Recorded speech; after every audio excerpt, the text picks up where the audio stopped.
in alcuni comuni come Veggiano, che è stato il primo comune toccato dall'alluvione. Esatto, il primo comune toccato dall'alluvione perché proprio in quel punto il Tesina padovano ha rotto gli argini e noi proprio lì a 300 metri abbiamo una grossa idrovora.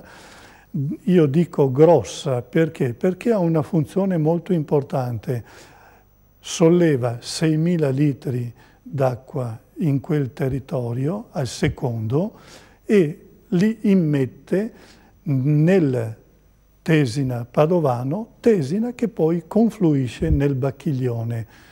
Il Bacchiglione arrivava già dai territori che ho citato poc'anzi, già pieno d'acqua e naturalmente non aveva la capacità di anche averne dell'altra. Teniamo anche in considerazione il scirocco a mare che non faceva che le acque defluissero con molta facilità.